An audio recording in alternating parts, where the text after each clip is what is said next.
The past 365-ish, give or take a few days, have been very, very strange for Rekkles. Very, very up and down. Some really high highs from joining G2, being called a super team, being one of the preseason favorites for the 2021 World Championships, to having some good regular seasons in both the spring and the summer. I believe even winning an MVP. And then the lows, obviously not making MSI, not making Worlds, getting kicked from G2. All of that going on to where we are today of him joining Kcorp. He's still going to end up with a pretty nice salary. He's going to end up on an absolutely massive team, a massive brand with a very, very loyal and passionate fan base. And this year, obviously he'd rather be in the LEC, he'd rather be competing for World Championships. We know that's his ultimate goal, but this should still be an interesting, cool year for Rekkles in a lot of ways. And that year did get kicked off very, very recently in kind of their preseason match, their show match against Ibai's new team, Koi, K-O-I. I'm not really sure if you pronounce it or if you say the letters or whatever, because everything's been in Spanish so far.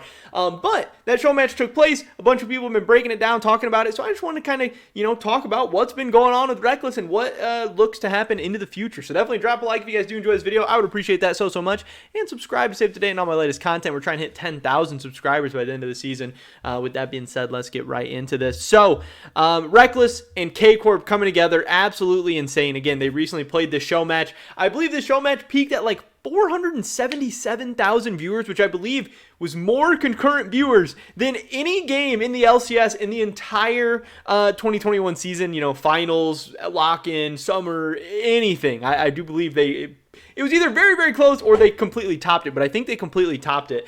And again, with what happened with G2 and Rekkles last year, there were so many different takes. So many people were saying, oh, it's all Rekkles' fault, or losing Perks and replacing him with Rekkles, that's a downgrade. G2's missing something. And then they were kind of, vindicated when G2 struggled throughout the season. And now, Rekkles moving on to Kcorp, some people are seeing it as a mistake. They're like, okay, if Rekkles goes down to Kcorp and Smurfs, great. People expect that. That doesn't really show us anything new about Rekkles. And if he goes there and sucks, or even if he doesn't suck, even if the team as a whole just underperforms, this is back-to-back EUM champions. If they don't win both championships, Rekkles is going to hurt his stock. How's he ever going to make it back to the LEC? There's all these different things. So some people think he's coming in with a lot of pressure on him. Some people think he's getting a bag to go Smurf in the, ERLs and stuff. There's really all these different things and opinions going on. But recently, again, in the show match, I kind of wanted to go over a little bit of what was going on. Again, the commentary's in Spanish, so I wasn't going to be playing that. But they had this awesome setup, this very, very sick stage. The players were walking out. They have a ton of fans, which,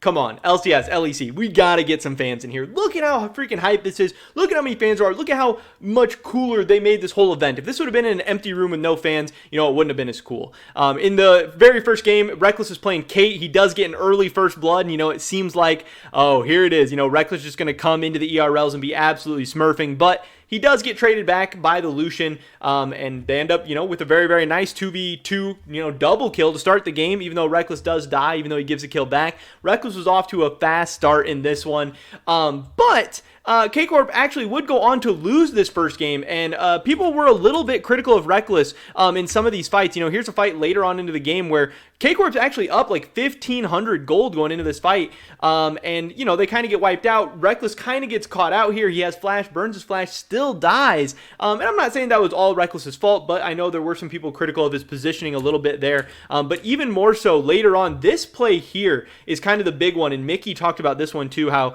Rekkles, watch him, he's Caitlyn, obviously, in this little corridor here. This is, 29 minutes into the game, and there's going to be a very, very big play right there by KOI where they all get hit by the shockwave. Rekkles gets caught, and his whole team does as well, but Rekkles gets caught on top of the shockwave, and that really, really breaks open the game for KOI, and then they kind of end up, pushing in and winning there. Which was not good. Kcorp and Rekkles starting off their tenure with a loss. Now, this is just a preseason match, a show match. It doesn't ultimately mean anything by the end of the day. And Rekkles still kind of getting his, feet under him and everything. But this very first game, I want to say his score right here is 5-5. Yeah, he went 5-5-3 and they end up losing, It's not like he was absolutely smurfing. It's not like he was absolutely dominating, even though at the end of the day, it's kind of hard to evaluate stuff, obviously, because it's a team game. You can't blame anything too much on him.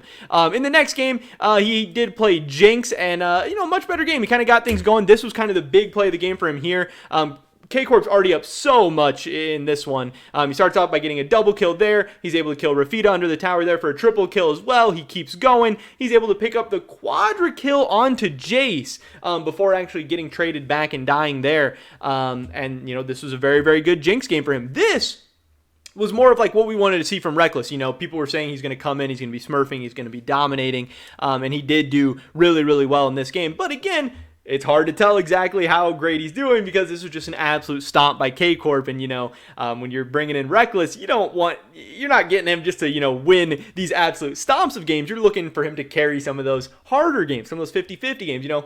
Anyone probably could have been the AD carry for Kcorp in this one, but he still played well. He still popped off. Overall, I believe I have the tab here. Yeah, overall, this was kind of the stats and scores from all the games. In game one, like I said, he went, this says 5-3-3, but I think he went 5-5-3. I thought it said on here. Let me try and find out real quick. Maybe I read it wrong.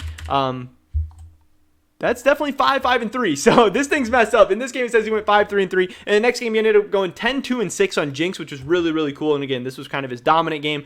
But ultimately, they end up losing the best of three, or the 3 games, 2-1. In the last game, he went 3-1-4 on Jhin. And Mickey kind of talked about this as well. He was like, first game, he didn't really do that good as K. He did okay. Next game, he did really, really well as Jinx. And then the last game, he did fine on Jhin, but he was just kind of a non-factor. So overall, was this a super good showing for Rekkles? No, not really. And I think it's just the more kind of meh performances he has, it's just going to add fuel to the fire for like the G2 or Rekkles haters of people saying, Rekkles was the problem for G2. Rekkles was the reason why G2 sucked last year. Obviously, Caps and Yankos, wanting to replace him, they were right for doing so. But not only is it going to depend how Rekkles does in the LFL, how Rekkles does with Kcorp, is Kcorp able to win titles? Is Rekkles going to look like clearly the best player in the LFLs? Is he going to look like clearly the best AD carry? Is Kcorp going to have clearly the best bot lane? But also, it's going to be how well does G2 do? Does G2 as a team find success? Are they a title contender? Do they go to MSI? Do they go to Worlds? And how good does Flockhead do? Does Flockhead pop off? Is he looking like a next up-and-coming superstar?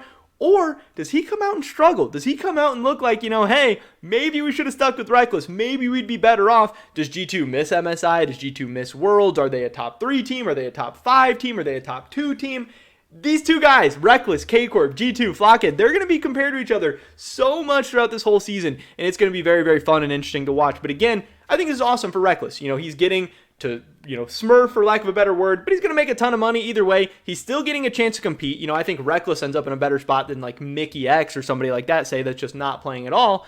Yeah, he gets kind of a lower stress, lower risk environment. Obviously, again, he'd love to be in the LEC, but if he does what he's supposed to do in the LFLs, if he helps Kcorp win, grow their brand, all that stuff, he will make his way back to the LEC, and maybe it'll even be with Kcorp when they, end up applying to the LEC next year or whatever. We'll have to wait and see, but super, super cool to see Rekkles playing again. It didn't go exactly as he had hoped, but, this is a new lineup, a new roster. This was preseason. We'll have to see how this goes. And then compare this version of Kcorp to Kcorp come, spring EU Masters or summer EU Masters or whatever, and see how, Rekkles and Huntera are able to do and how well the team is able to develop over the course of time. It'll be very, very interesting to watch. And I'm definitely going to be tuning in to a ton of these Rekkles games, looking at all these highlights and seeing how things go. And I'm sure you guys are as well. So definitely drop a like if you guys did enjoy this video. I would appreciate that so much. Leave a comment down below. What do you think about Rekkles and Kcorp or this show match? Do you think Rekkles played well? Do you think he played poorly? I'd love to hear your guys' thoughts and opinions. Subscribe, stay up to date on all my latest content. Hopefully catch you guys in the next one. But until then, peace!